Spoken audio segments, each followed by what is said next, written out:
नमस्कार, स्वागत है आपका एसएच भारत में। मैं हूं आपके साथ आदर्श। शोभा सम्राट थिएटर में इस वक्त हम पहुंच चुके हैं और एक ऐसी थिएटर गर्ल्स की कहानी आपको सुनाएंगे जिसको आप देखते हैं कि आपको मनोरंजन खूब करवाती है, खूब हंसाती है, खूब डांस करवाती है। लेकिन इनका कभी आपने सुना है कि पर्दे के पीछे की क्या कहानी होती है? कभी आप इस पे फोकस किए हैं? हम सीधा रुख करते हैं और जानते हैं। क्या नाम हुआ आपका? दिव्या पाठक। दिव्या, ये बताइए आपकी ये फील्ड में कैसे आना हुआ आपको? ये ना अंकल ने यूट्यूब पे नंबर दे रखा है। मैंने अंकल को फ़ोन किया। अंकल ने मुझे बोला कि मैंने बोला अंकल को अपने घर के बारे में सब कुछ बताया कि अंकल हम लोग परेशान हैं और हम लोग किराए पे रहते हैं। अंकल ने कहा कि मैं आपके लिए गाड़ी भिजवा रहा हूँ, आप आइए। अंकल मुझे लेने आए। मैं अंकल के घर गई। अंकल ने मेरा गाना आना करवाया वहाँ पर। तो अंकल ने कहा डांस अच्छा करती हो, तो मुझे लगा था ना कि जो सपना चौधरी स्टेज शो करती है वैसा कुछ होगा। पर अंकल मुझे बिहार लेकर आए यहाँ पे। पहले तो गाने समझ नहीं आते थे, फिर थोड़े थोड़े धीमे धीमे गाने समझ आने लगे। फिर अंकल मुझे थिएटर में लेकर आए। अच्छा, थिएटर की दुनिया को लोग अक्सर निगेटिव माइंड से सोचते हैं कि तो ऐसा कुछ नहीं है, बस लोगों की सोच है और 5 उंगली बराबर नहीं होती। आप मेरे बारे में अभी अच्छे से नहीं जानते, ना मैं आपके बारे में अच्छा से जानती हूँ, तो उनको कहाँ से पता होगा? वो तो टिकट लेके आते हैं, बस ऊपर तक देखते, नीचे थोड़ी ना कोई देखने आता है कि हम लोग कैसे रहते हैं। और अच्छा, आप कहाँ की रहने वाली हैं? मैं दिल्ली की। दिल्ली की रहने वाली? हाँ जी। अच्छा, ये थिएटर आपका शौक है या फिर अपना पैशन है? पहले मजबूरी थी पर अब शौक बन गया।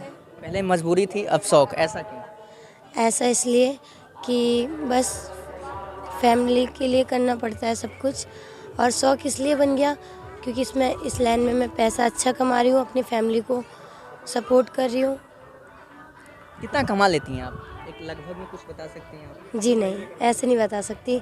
वो तो पब्लिक के ऊपर डिपेंड करता है। पब्लिक अच्छी आती है तो अच्छा इनाम दे के जाती है, नहीं कुछ गंदी पब्लिक आती है। कल यहाँ पे इतना पत्थर ईंट मार हुआ है ना, हद से ज़्यादा। रोना भी आ रहा था, पर क्या बोले। उनको कुछ बोलते हैं, वो कहते हैं ना कि हम 500 रुपये की टिकट कटवा के आए हैं, तो हम मज़े तो पूरे ही लेंगे। कोई बोलता कौन कहे ये बात? मतलब कौन कहते हैं? जो यहाँ पे पब्लिक बैठती है, कोई बोलता है कपड़े ऊपर करो, कोई कुछ। अरे 500 रुपये में खरीद थोड़ी ना रखा है, हम लोग डांस दिखाने आते हैं। मान लिया जो स्टेज पे देखने आते हैं ऑडियंस, मतलब आप लोगों के साथ क्या क्या हरकतें करते हैं? बहुत गंदी हरकत करती है, और यहाँ का प्रशासन भी अच्छा नहीं है।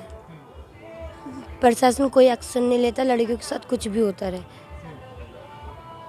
और अच्छा, कौन कौन से ऐसे चुनौतियों का सामना करना पड़ता रहता है आप लोगों को? गंदी पोस्ट करते हैं, गालियाँ बकते हैं, और मतलब हम लोग शॉर्ट पहनते हैं। तो इतना शॉर्ट तो हम पहन ही रहे हैं, उसको और ऊपर कैसे करें? मानते कि हम लोग काम कर रहे हैं, मजबूरी में काम कर रहे हैं, तो ये थोड़ी ना कि 1500 के चक्कर में अपने कपड़े ही उतार दें। ऐसा तो नहीं कर सकते। अच्छा, आप कुछ समय पहले अभी बता रही थी ये मेरा पहले मजबूरी था, अब शौक बन गया। हाँ। ये सब जब सुनती हैं, देखती हैं तो बुरा नहीं लगता आपको? बुरा लगता है, पर इग्नोर करके चलना पड़ता है। आगे बढ़ना तो इग्नोर तो करना पड़ेगा।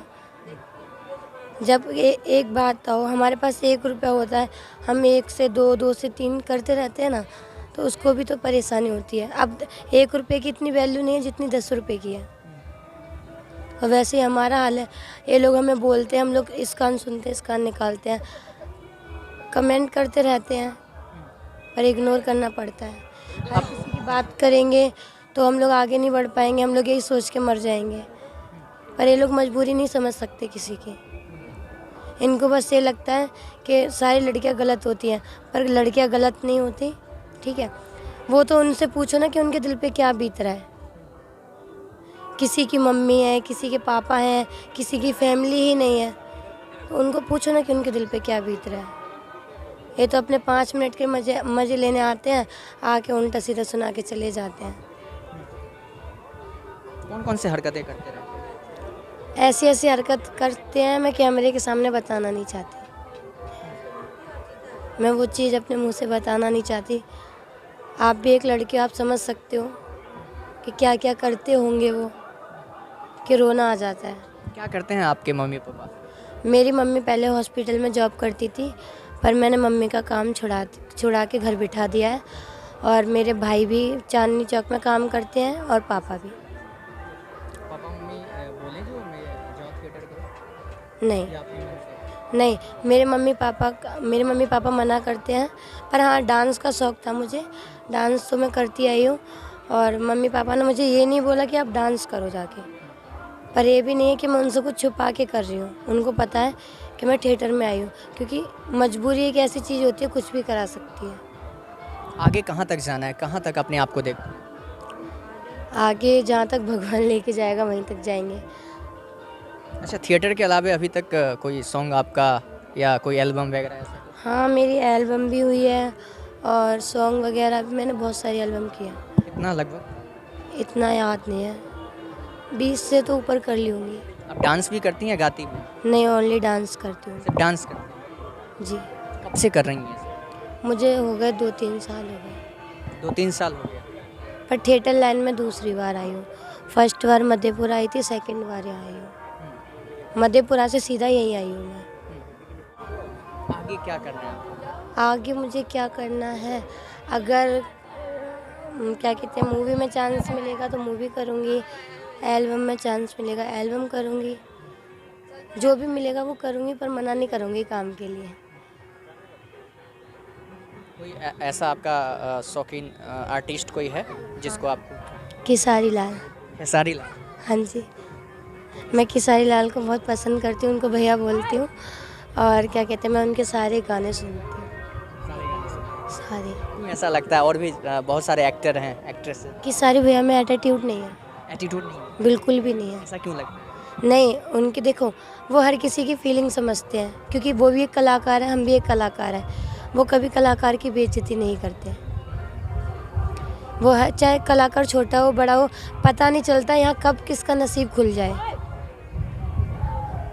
पब्लिक ही हमें उठा देती है, पब्लिक ही हमें बिठा देती है, ठीक है। मुझे खेसारी भैया की एक बात अच्छी लगती है कि वो कभी एटीट्यूड नहीं दिखाते। और मुझे उनका सॉन्ग और जो उनकी जो लैंग्वेज है, जिस लैंग्वेज में वो गाना गाते हैं, और क्या कहते हैं, जो बैगन वाला उन्होंने गाना गाया है, क्योंकि मैं समझ नहीं पाती भोजपुरी जल्दी, पर जब मैंने उसको गौर से सुना ना, तो वो बैगन के बारे में अच्छा ही बोला था। मुझे गाना नहीं आता, समझ आता पर गाना नहीं आता, तो मुझे खेसारी भैया बहुत अच्छे लगते हैं। बस मैं चाहती हूँ एक बार खेसारी भैया से ज़रूर मिलूँ, अभी तक मिली नहीं हूँ, पर बहुत मानती हूँ। जिस दिन भी मिलेंगे उस दिन बहुत सारे फ़ोटो खिंचवाऊँगी मैं। अच्छा, जिस समय आप लोग स्टेज पे होती हैं और सामने ऑडियंस होता है, तो हंसाने के लिए आप लोगों को क्या-क्या ट्रिक अपनाना पड़ता है? हंसाने के लिए मुझे डांस भी करना पड़ता है, हरकतें भी दिखानी पड़ती हैं। जो घर पे नहीं किया वो यहाँ पे करना पड़ रहा है। अच्छा, लोग जो नेगेटिव सोचते हैं थिएटर में जो लड़कियां काम करती हैं, उनको क्या मैसेज देना चाहेंगी आप? आप लोगों की सोच है, ये गलत बात है कि जब हम लोग किसी के बारे में अच्छा नहीं जानते ना, तो बुरा भी बोलने का कोई हक नहीं है, क्योंकि आपको पता है आपकी लाइफ कैसी है, उसको पता है उसकी लाइफ कैसी है। मानते हैं कि लड़कियां गलत होती हैं, पर हर लड़की गलत नहीं होती। मैं तो उनको भी गलत नहीं मानती जो 2 नंबर का काम करती हैं। वो इसलिए नहीं मैं गलत मानती, क्योंकि उनकी मजबूरी है, उनका ये काम है, धंधा समझ लो, काम समझ लो, जॉब समझ लो, ठीक है। पर तुम जैसे लोग उनके पास जाते हैं, वो तुम्हें तो बुलाने नहीं आती हैं। ऐसे हम लोग हैं, हम लोग बुलाने नहीं जाते हैं, आप लोग आते हो। ये माइंडसेट बन गया है लोगों का कि जो थिएटर में लड़कियां काम करती हैं, उनके प्रति सिर्फ नेगेटिव ही सोचते हैं। मतलब ये जो नेगेटिव बातें हैं, ये सबको कैसे हटाया जाए? कुछ कहना चाहेंगे इसको लेकर? हम लोगों को गलत बोलने से पहले ना एक बार अपने भी घर में देखना चाहिए कि उनके घर में भी वही लड़कियां हैं जो हम लोग हैं, वही माँ है जो हमारे घर में है। हमने भी वहीं से जन्म लिया है जिन्होंने यहाँ से लिया है, इन लोगों ने लिया है। पर ये लोग पता है क्या करते हैं, अपनी बहन के सामने बड़े इज्जत से रहते हैं, अपनी बहन की इज्जत करते हैं। हम भी तो किसी की बहन बेटी होंगे। यहाँ आके वो हर हरकत, हर सीमा पार कर देते हैं, जैसे पाकिस्तान वालों ने हिंदुस्तान के लिए कर रखी है, वैसे ये लोग सब कुछ यहाँ आके वो कर देते हैं जो नहीं करना चाहिए।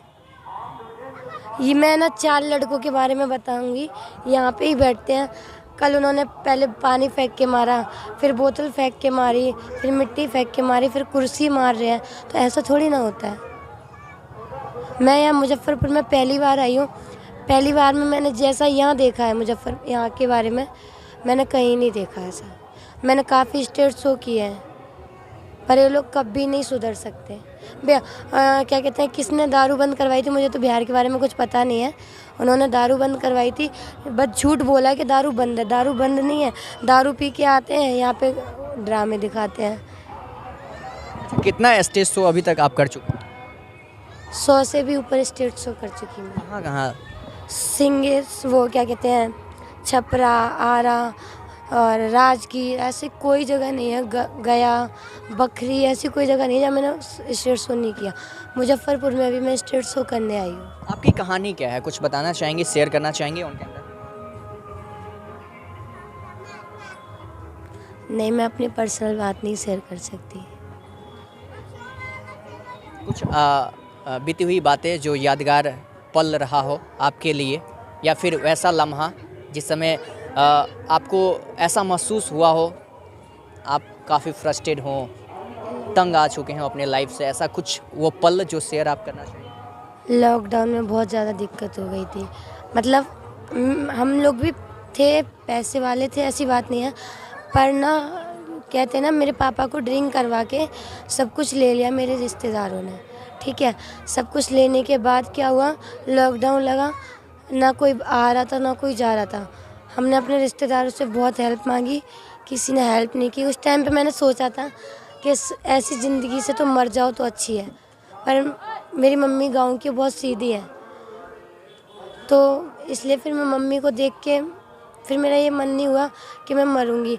मेरी जो रिश्तेदार हैं, बुआ वगैरह, वो मुझे उल्टा सीधा बोलती हैं अभी तक कि तू नाचती है, तुझसे शादी कौन करेगा, घर मतलब घर पे नहीं आना जाना, बुलाना नहीं, कुछ नहीं। अच्छा, शोभा सम्राट जो थिएटर है, इसका बड़ा नाम है, इसमें आप कैसा फील करती हैं? इसमें क्या फ़ील करना, देखो सबकी मजबूरी है, सब लोग वही काम कर रहे हैं। ठीक है, मैं भी डांस करती हूँ और भी डांस करते हैं, पर कोई शौक़ में कर रहा है, कोई मजबूरी में कर रहा है। मैं अपनी पर्सनल लाइफ आपसे इसलिए शेयर नहीं कर सकती, वो चीज़ कैमरे पे आएगी। ठीक है, नहीं, मुझे अपनी कोई दिक्कत नहीं अपनी पर्सनल लाइफ शेयर करने के बारे में, पर मैं नहीं चाहती कि मैं अपनी कोई पर्सनल लाइफ शेयर करूं। पर जो लोग कमेंट कर रहे हैं, इनसे तो मैं कुछ नहीं बोल सकती। एक चीज़ तो शेयर जरूर करना होगा। क्या? कोई बॉयफ्रेंड आपके है?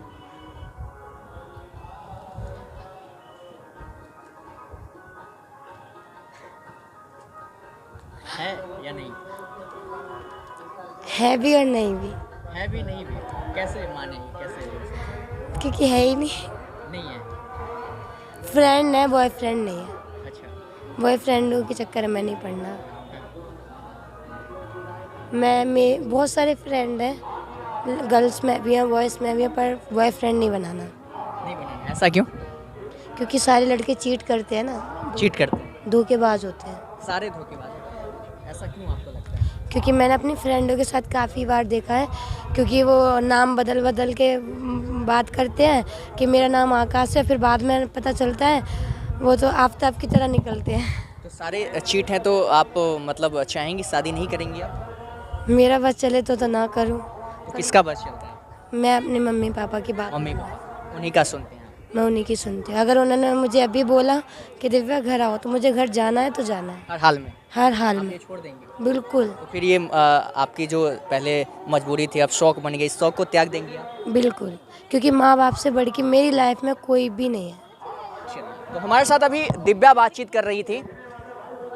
इनका नाम दिव्या है, दिल्ली की रहने वाली हैं, और छोटी उम्र से ही ये इनको बहुत ऐसे चुनौतियों का सामना करना पड़ा। थिएटर की दुनिया में क्यों आई, कैसे आई, वो आपको मैंने हर एक सवाल से आपको रूबरू कराया, जवाब भी इनका मैंने आपको सुनाया।